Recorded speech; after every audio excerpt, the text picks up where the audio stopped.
Om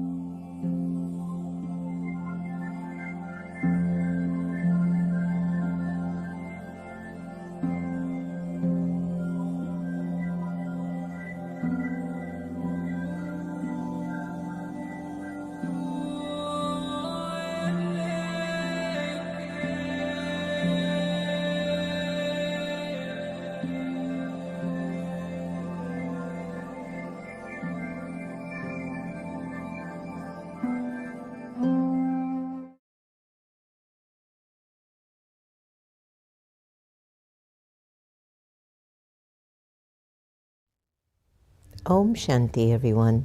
Welcome to the next normal. I'm your host, Sister Jenna. Well, I had a wonderful time last night. You want to know where I went? I went to Duke Ellington School of Performing Arts in Georgetown, D.C.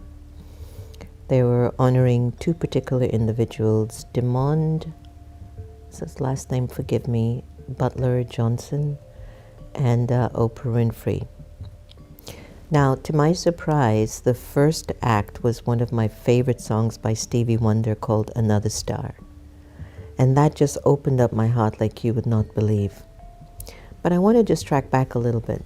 My very, very dear friend, Marcia Dyson, an activist, author, speaker, a woman of spirit and woman of light, was the first person we bumped into, first person I saw. We hadn't seen each other for years.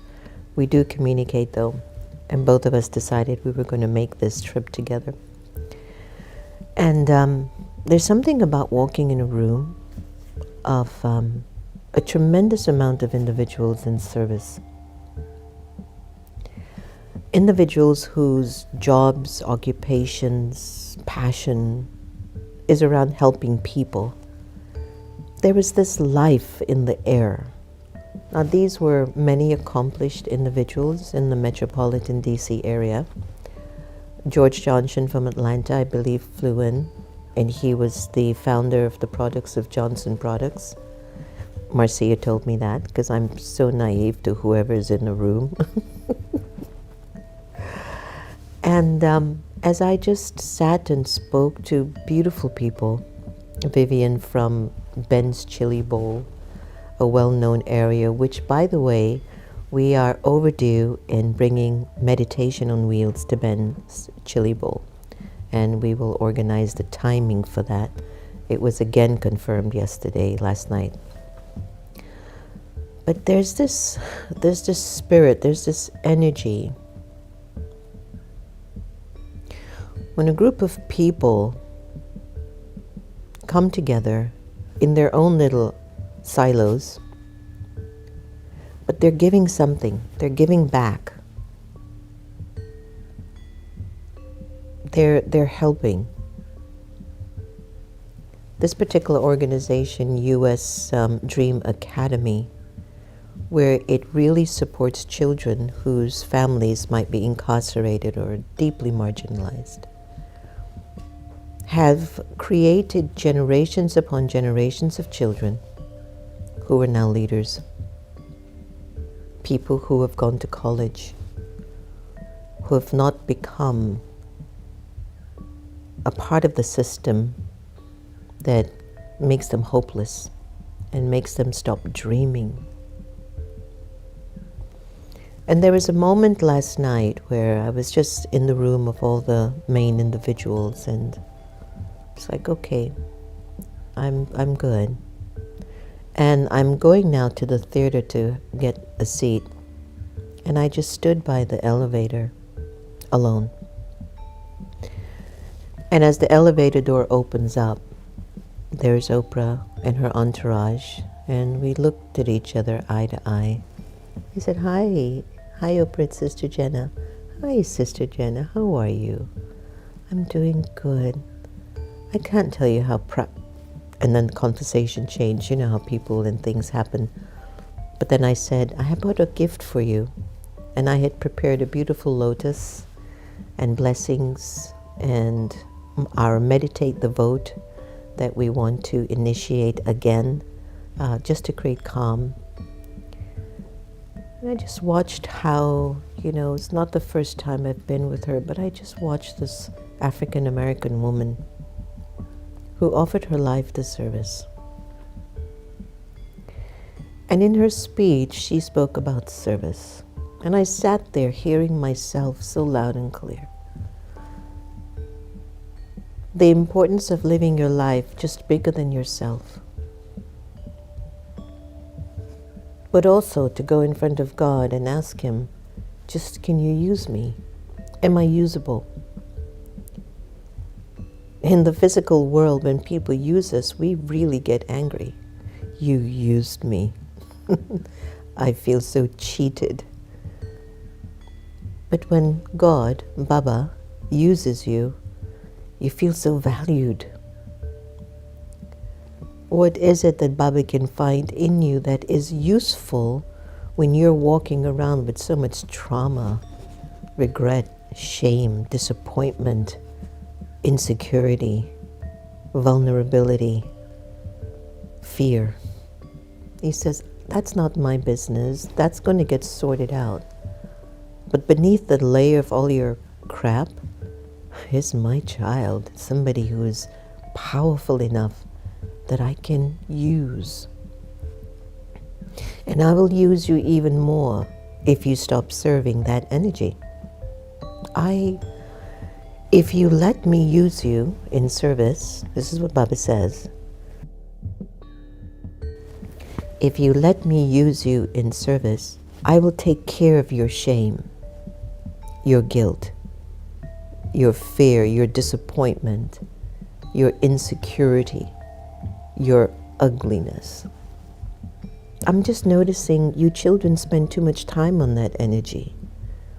And then it doesn't inspire you to help others because you're so caught up deceiving yourself you're not worthy, but pretending to the world you're worthy. And so vibrationally, you don't attract what's worthy enough for you. Did you get what I just said? Do the rewind. We spend so much time projecting in front of the world that we're supremely worthy, but behind the mask, we don't feel that. And that's why life still doesn't offer us fully the tools, or fully the satisfaction, rather, that we feel we deserve. But when you live a life of service, you give your whole heart and soul in it. Everything. Your mind. That's where your feelings are. The intentions. It's in the mind. The mind is the conscious, the feeling, the sentient part of you, the intent. If you use your intellectual capacity,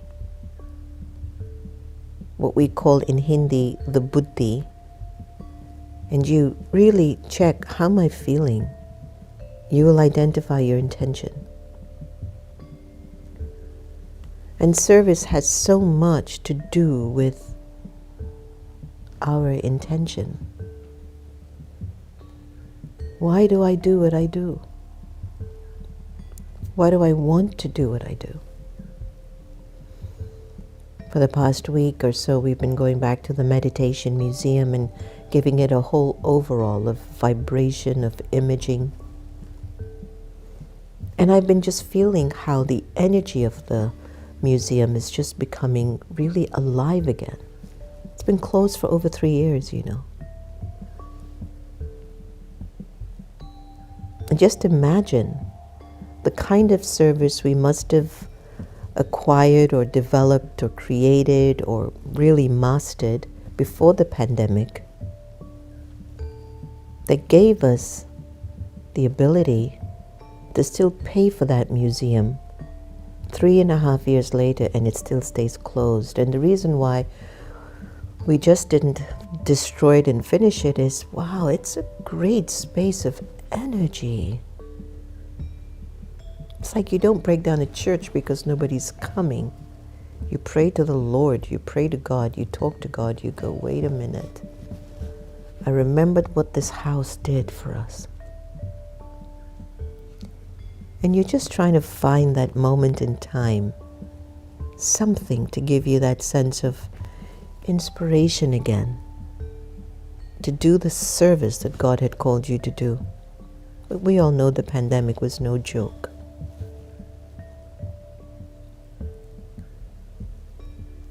And so my question to all of you today, sitting there or walking or preparing breakfast, lunch, or dinner, whatever part of the world you're located, is there any aspect of your life that you can identify that you are doing charity towards? It's bigger than you right now. And have you ever really sat in silence and spoken to Baba, God, and asked Him to use you? Or have you been chasing after unfulfilled desires, what the Jones are doing, how they look, what is going on over here, or the next brand clothes, or wearing your Prada or your Giorgio Armani's? Or are you living your life to try to show the other person what you've got, who you are, and inside you still feel empty?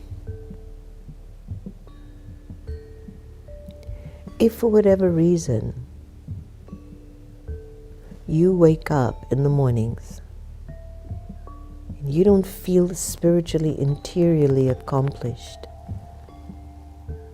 like you don't feel your life is really valued, even though you're the CEO of a company, even though you're doing this and that, but it's a feeling. It's a feeling. I've helped someone. I made a difference in someone's life.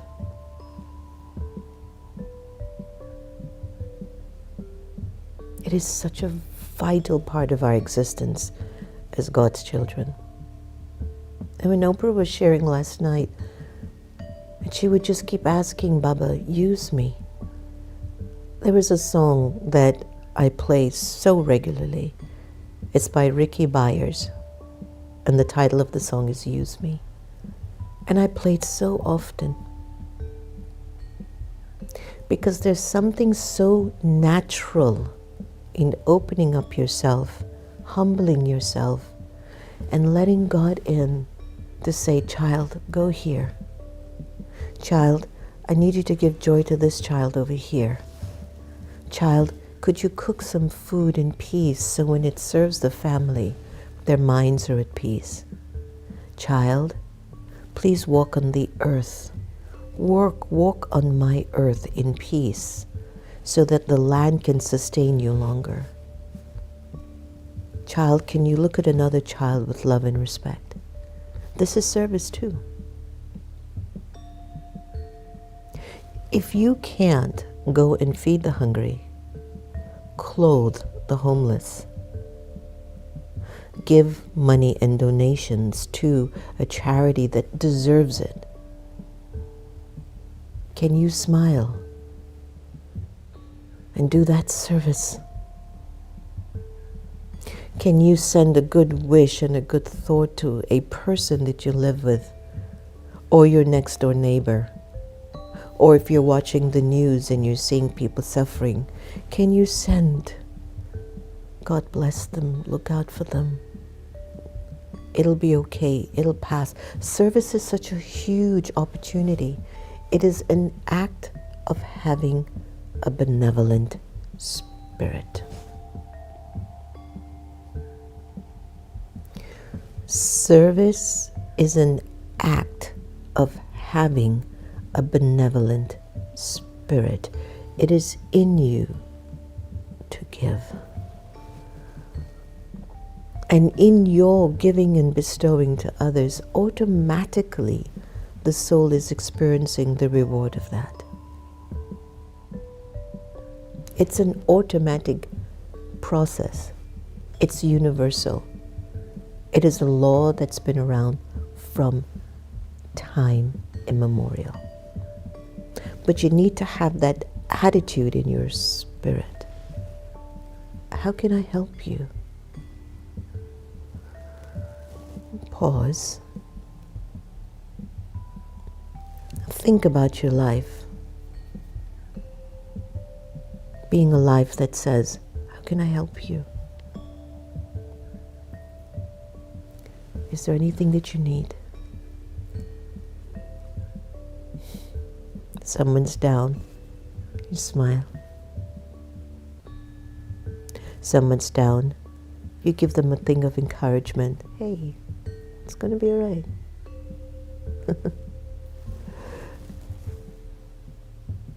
So I just wanted to share that nowadays when we look at the world, it needs your spirit of service. It needs your light.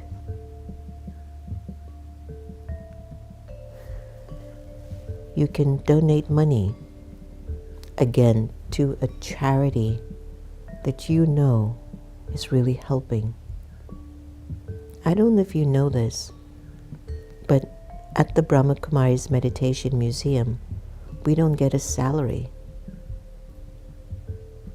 That means every penny you donate goes to programs, the buildings, the utilities, and all the expenses that circle around the running of the facilities and the activities and the studio and the production work. The finances of the production regularly is no small thing. It's another aspect of service. Bless us. Bless us. Think well of us and the work that we do. And being available every day, being kind enough in your spirit to share whatever treasures that you might be carrying from Baba. 2, 3, feed the hungry. Take care of the pets. Clean your neighborhood. Paint your homes with non-toxic chemicals. Eat vegetarian. Service is huge. And you can do service first at home. Charity begins in your homes. It breaks my heart when I witness people living in the same household that can't love the other person. And how draining the energy is in that home. When two sensible people cannot sit and have ice cream together, smile, share chit-chat stories, just look at each other with respect and love, because internally they don't feel worthy. And their lack of worthiness now projects a blame or a criticism on the next person. I've seen it. It's such a drainage. There's no compassion in the heart. So charity starts in your homes. Love the people you live with. It is your first responsibility of service. Care for their needs and their feelings, and you will feel how God will use you to serve millions. Every life you can touch in the world could be a game changer. And every life that you destroy, I don't want to say it, ...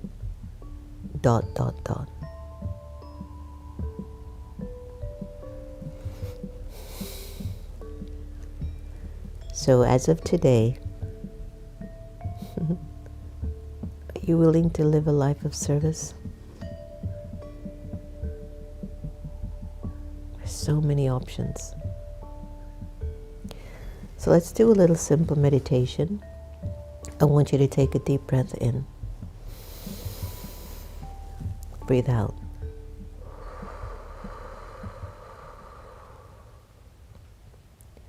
I want you to visualize yourself on the top of the world.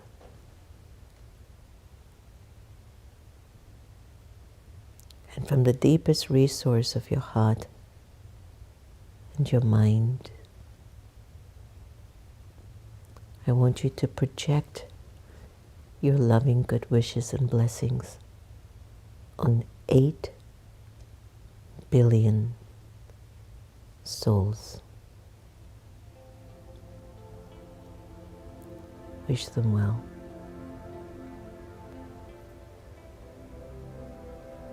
Wish them peace.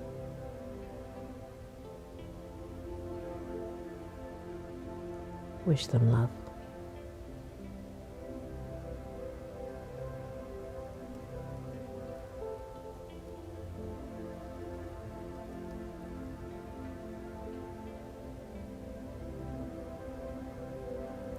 Bless them.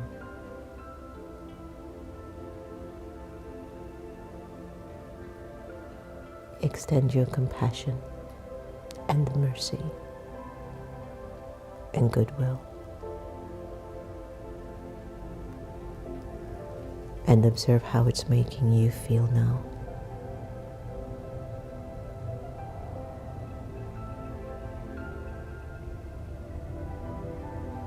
Take a deep breath in. Breathe out.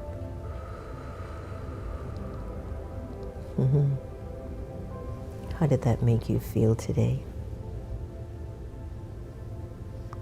Service serves your own heart, you know. Let's take a look at AI. And what is our awakened intelligence trying to signal?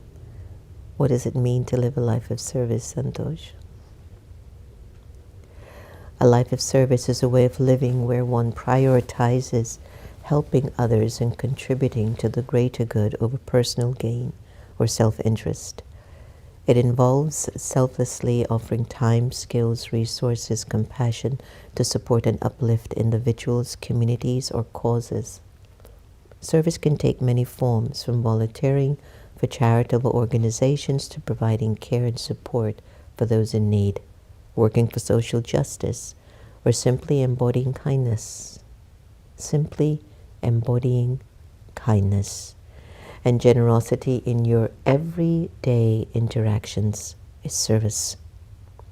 Living a life of service often brings a deep sense of fulfillment and purpose as it connects individuals with a broader, more meaningful goal beyond their own lives. It's about recognizing that we are all interconnected and that each act of service can create a ripple effect, making a positive difference in our world. For many, this way of life aligns with spiritual and moral values, fostering qualities such as empathy, humility, patience, gratitude, whether through large-scale efforts like humanitarian work or simple acts of kindness. A life of service is about contributing to being to the well-being and development of others, and in turn, enriching one's own life with meaning and purpose. Isn't that powerful? So live a life of service, everyone. It's the only way. Let's go to our Sister Gita effect and feel what kind of service her spirit will be offering.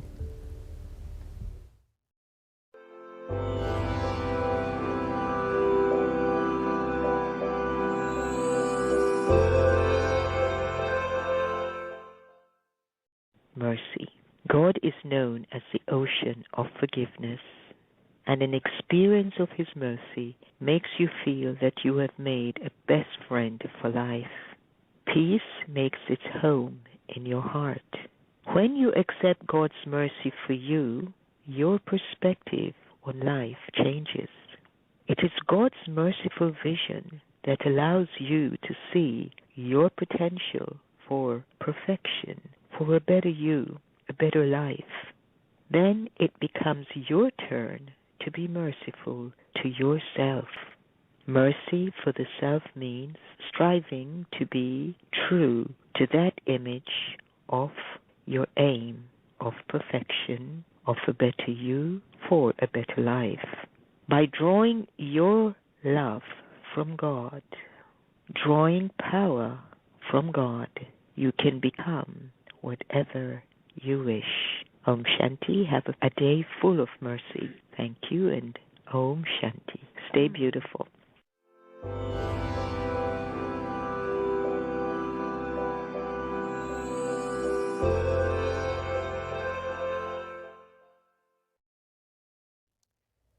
Her spirit is a spirit of service, no matter where she travels.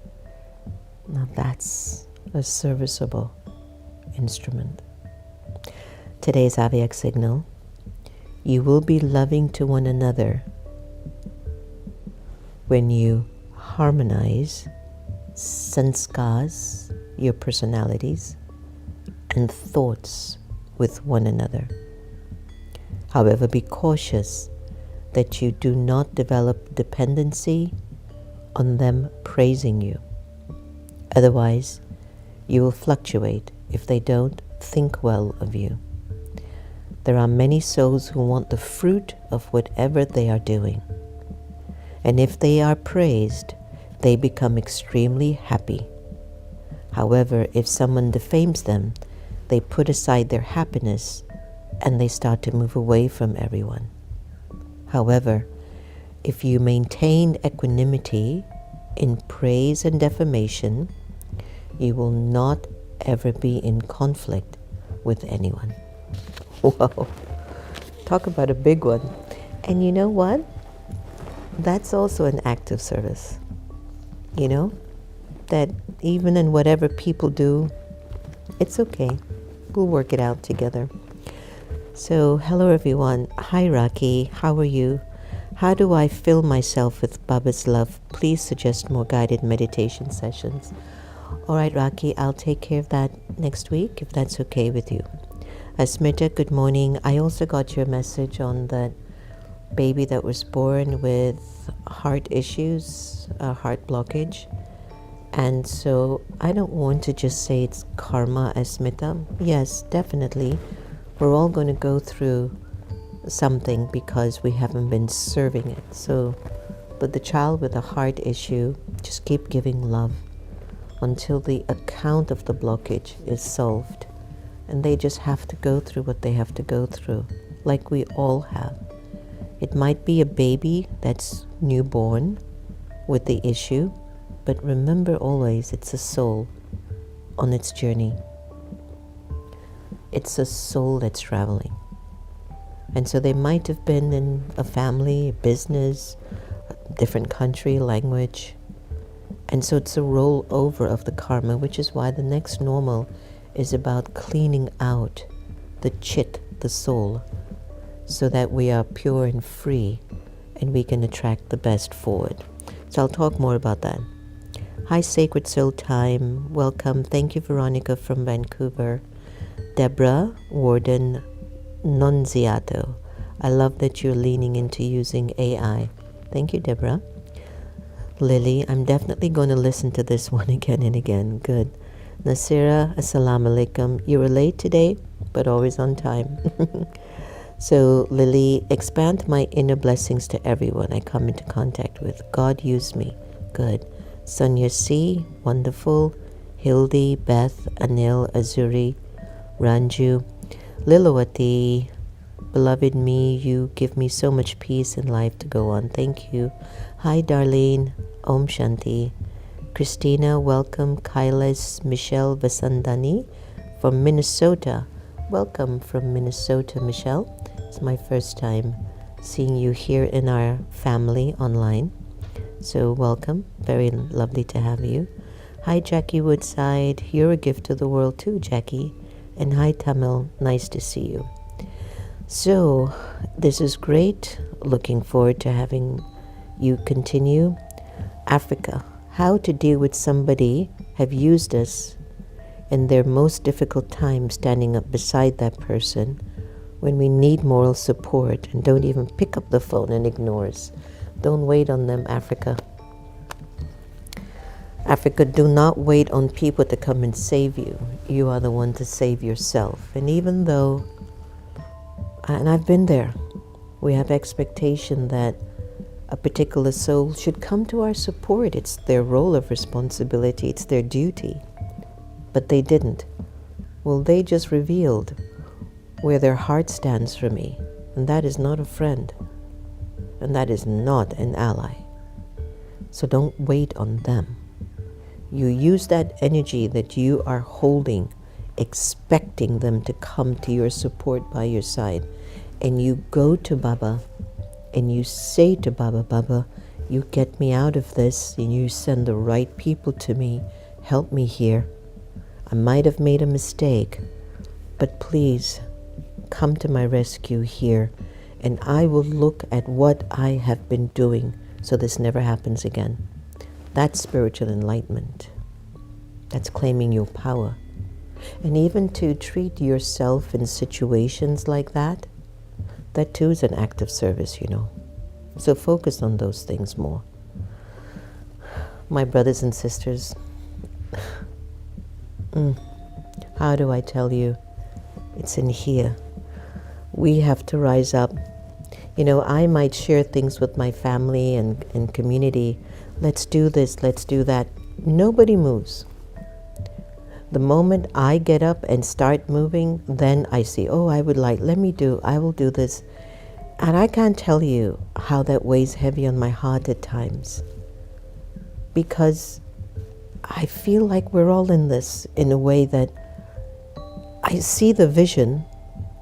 I've got things going on inside. But if you get inspired and move ahead, I'm right there with you too. And I think this notion of leadership has really convoluted our discernment. Leadership is everyone's role.